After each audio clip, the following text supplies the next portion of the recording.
Gurekin da, Ander Goikoetxea, EH Bilduko legebiltzarkide egunon.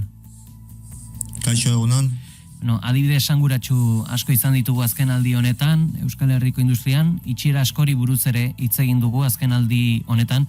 Esan daiteke Euskal Industrian gainbeheraranzko joera bat dagoela? Zakit gainberaz hitz egitean ikustet gehiagizkoa litzakela, baina argi dago, garai nasietan bizi garela eta gure herriko ehun industriala zailtasunak bizitzen ari dela, ez? Badago batetik autogintzaren krisi orokortu bat, eta gero badaude gasaren kasuan eta eragite dituzten industria intensiboetan, hainbat zalaparta, baina hortaz alatago badago ere azken 2 hamarkadetan jarraitu den industria politika baten ondorio, industria politika edo finantza politika bat, baina azken batean hemengo enpresa garrantzitsuak kanpoko kapitalen esku geratzen joan dira, eta horrek ziurgabetasun egoera honen aurrean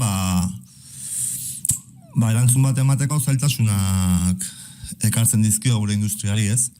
Hor oso argia da Guardianen kasua, estatu batuetan hartutako erabaki batzuen ondorioz, garai batean aiaraldeko industria nagusietako izan zena, ixteko erabaki hau, ez?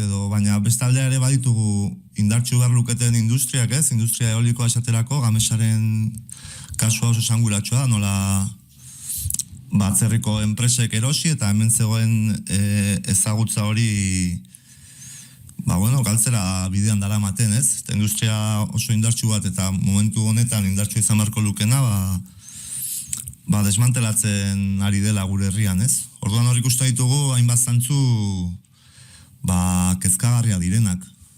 Eta horren aurrean gure proposamena eta batetik ikusten dugu gobernu honen diskursoan EAEko kasuan badagoela aldaketa bat, badagoela enpresen errotzera bideratutako diskurtso bat, eta hori begi honez jasotzen dugu, baina aurreko 2 urtetan egindako guztia hor dagoela ere, eta orain diskurtsotik haratago ere, pauso zehatzak emateko beharra ikusten dugula. Eta gero hor, badago ere industria politikari dagokionean, Pradalesen gobernua martxan jarri zenean, hauteskunde kanpainan ere esan ziguten, guk ez genuela industria politika sinesgarririk eta beraiek bai, baina ondoren azpikontratatu dute industria politikaren diseinua, eta maiatzera arte edo ekainera arte zain egon beharko dugu jakiteko zein izango den gobernuaren industria politika, ez? Eta hor pixka bat iniziatiba hartzeko ekimena egin dugu, zeren iruditzen zaigu gobernuak izan behar lituzkela nahiko erraminta industria politikaren diseinu bat egiteko, eragile ezberdinekin elkarlanean, eta, guke, karri ditugu aipatu dituzun 2 proposamen hauek ere, badira gure hauteskunde programan zeuden proposamenak, zen ikusten dugu industria politika diseinatu behar dela eragileekin elkarlanean, lidergo publikotik, eta modu parte hartzaile batean, eragile nagusi guztiak kontutan hartuta, sindikatuak, kooperatibak, enpresak, klaster ezberdinak, eta beharko genukela epe luzeko estrategia baten diseinua, eta horren berrikuspena egingo duen organo bat, edo konsulta organo bat, eta legebiltzarrari ireki izango den organo bat, eta hau asesoratzeko edo ere proposatu dugu prospektiba organoa sortzea legebiltzarrari lotuta, tendentzia ekonomiko-industrialen aurreikuspena egiteko gaitasuna izango duena, ente publiko bat izango dena, gardena, eta informazio argia emango diona, botere legegileari kasu hontan. Horre, hain zuzen ere, aipatu nahi dugu, proposatutako politika industrialaren diseinurako herri kontseilori, zain justu, horri proposatu duzue, baina berriki ere sortu du, Lakuako gobernuak industriaren defentsarako taldea. Ez dakit, jakine dugu, EH Bildu nolako balorazio egiten duen beste ekimen honen inguruan, edo bateragarriak diren, edo nola ikusten duzue beste aukera? Markatu, moztu egin zait momentu baten, zidutentzun galdera. Lasai, galdetuko dizut berriro hor, aipatzen genbilen, Lakuako gobernuak ere sortu duela industriaren defentsarako taldea, eta EH Bildu proposatzen duena da, politika industrialaren diseinurako herri kontseilua, eta galdetzen genuen, ea bateragarriak diren bi proposamenak, edo eta ezberdintasunik topatu ote duzuen bat eta bestearen artean. Bueno, ekimen hau sorpresa zartu genuen egia esan. Lehendakariak Ostiral goiz batean iragarri eta hurrengo astean bildu zen kontseilu hau. Galderak helarazi dizkiogu gobernuari jakiteko zer ote den kontseilu hau, zein diren bere helburuak, zein den bere osaera eta zein den honen gainean egongo den kontrola ere, ez baitugu ezagutzen prentsako titularrez haratago honen egitekoa, ez? Bai esan, kezka sortzen digula diskursoa duen mentalidadeak, ez? Defentsarako kontseilu baten beharra, ez?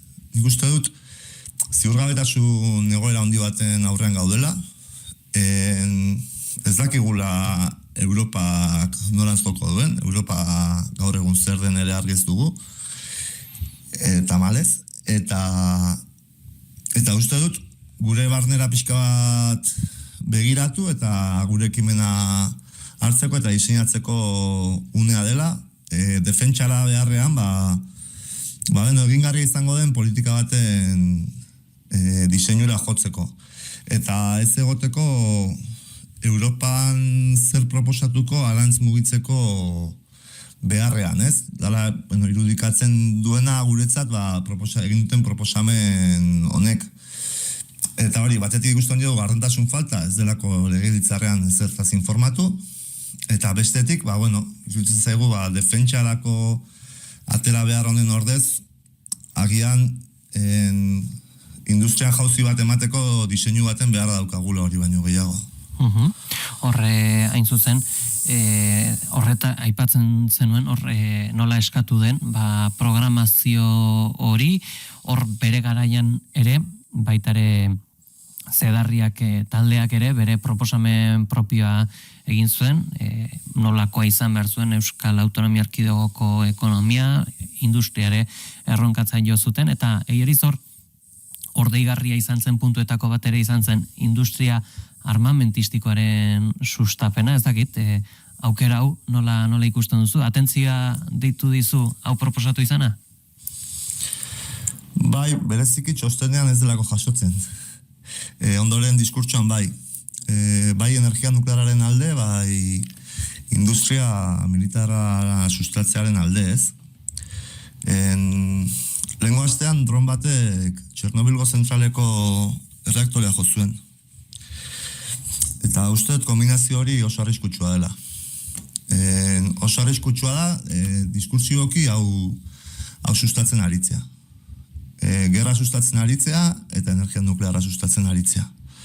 Atzean utzia genituen diskurtsoak ziren herri honetan, herri hau, uste sentimendu antimilitarista duen herri bat garela, eta gerra eta genozioen aurrean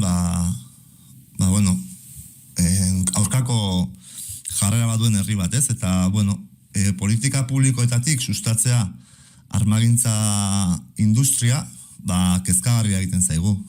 Egia esan, eta uste dut, berrikusi beharreko zerbait dela, denak txaloka atera ziren, proposamen hauei, eta guk kezkaz jasotzen dugu, zen uste dugu ez dela herri honen nahia, politika publikoetatik industria armagintzala bideratzea. Eta Eta, bueno, kezka sartzen dugu eta horretan ere gobernuari interpelazioak egingo dizkiogu. Horre berriki ere Eusko Jaurlaritza, BBK eta Caja Vital fundazioak zein Sidenor taldearekin ere talgon sartzea erabaki dute. Jakin dugu ea zer nolako balorazioa egiten duzun honetaz eta ea baita ere jakina ote den ea zuek badakizuen nola kontrolatuko den hor diru publikoaren erabilera hori. Begira, lehen aipatu dut ez, azken 20 urteetan egin den politika, eta hor dago, Euskaltelen zuten zatia saldu, edo beste hainbat neurri hartu dira, edo kutxek bere garaian zuten pixua hainbat enpresetan murriztea etorri da. Guk begi honez ikusten dugu bertako industria batek, eta bertako, botere publikoen laguntzaz, eta kutxen laguntzaz, talgo bezalako industria baten kontrol hartzea eta gainera bere erabakiguneak Euskal Herrira ekartzea. Uste dugu ekimen positiboa izan dela zentzu honetan. Noski hor, diru publikoaren parte hartzea dagoen denean eta gobernuen parte hartzea egon denean operazio honetan, uste dugu, zer esana izan behar duela Eusko Jaurlaritzak talgok etorkizunean hartuko dituen erabakietan.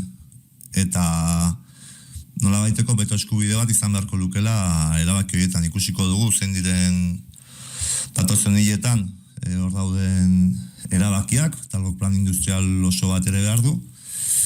Eta hemen badago beste kontu bat, eta da nola eskudo Antiopa izenekoaren mehatxuarekin, gobernu zentralak kudeatu duen operazio hau, ez? Eta horrek ematen digu beste hausnarketa batera ematen gaitu, ez?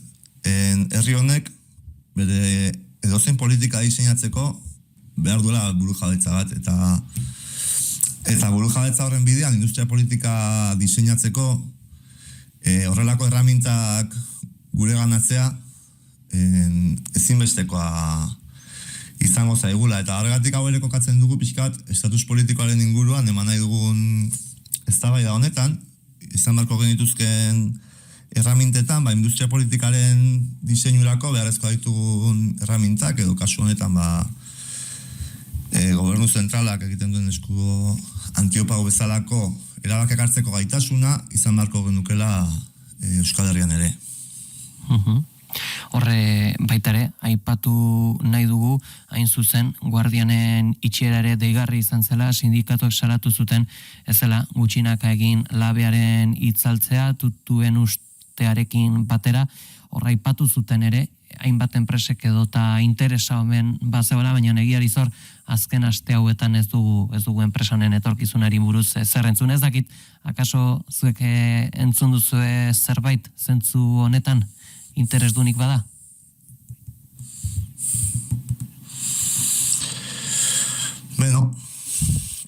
Prozesua oso korapilatxua izaten ari da, ez? Jaurlaritzatik saldu zitzaigun edo xantzitzaigun, lortu zela labea iztea berriz pizteko moduan, sindikatuetatik jasotzen duguna da ezetz, labe hori berriz pizterik ez dagoela, berria beharko litzatekela. Jasotzen ditugu informazioak, labe hori dozen kasu, eta 2028rako berriz aldatu beharko litzakela, Jaurlaritzaren partetik. Hainbat informazio nasi daude, badirudi badaudela interesdun inbertsoreak, baina egia esan ez daukagu berri gehiagorik. Nahiko genuke, sinistu nahiko genuke, berriz martxan jarri daitezkela Guardian eta Glavista, baina zurtziak eskatzen digu ezkorrak izatea kasu honetan, baina, pozez hartuko genuke, inbertsoreren bat balego, eta kudeatzeko modu balego, berriz martxan jartzeko, industria garrantzitsu hau. eta azkenik ere aipatu nahi dugu horre zehazki funts soberano bat sortzea ere proposatu duzu EH Bilduren partetikan, jakin nahi dugu ea zer den mota honetako funts bat, zer nolako beharrak asetzen dituen eta diruari berezekin hondikan aterako ote zen? Bai, begira hau bada proposamen bat guk kanpainan eraman genuena eta Eusko Alderdi Jeltzaleak ere eraman zuena. Eta aldarrikatu duena Eusko Alderdi Jeltzaleak, baina oraindik ez daukagu argi zer izango den. Eta goren kasuan erabili den finkatuz funtsa izango litzateke funts horren zati bat. Orain arte, uste dugu, erabili dutela finkatuz funtsa, martxan zeuden, enpresa garrantzitsuetan, parte hartze bat erosteko, uste talgoren kasua modu proaktiboagoan erabili dutela, baina hortaz alatago, funts soberanoaz hitz egiten dugunean, esan duguna da, herri honetan badago hainbat aurrezki, inbertitzen dena, inbertsioaren bidez, estatu batuetako edo munduko beste dozein industriatan, merkatutan edo denalakotan. Guste dugu, Euskal Finantza Sistemaren gaitasunak, Eusko Jaurlaritzaren gaitasunak eta EPSU-etan dagoen inbertsio gaitasuna erabili beharko genukela herri honentzat garrantzitsuak diren industrietan parte hartzeko eta industria hauek sustatzeko. Hau da pixka bat funts horrek beharko lukeen logika. Hitz egiten dugunean funts soberanoetaz eta munduan 11 adibide daude.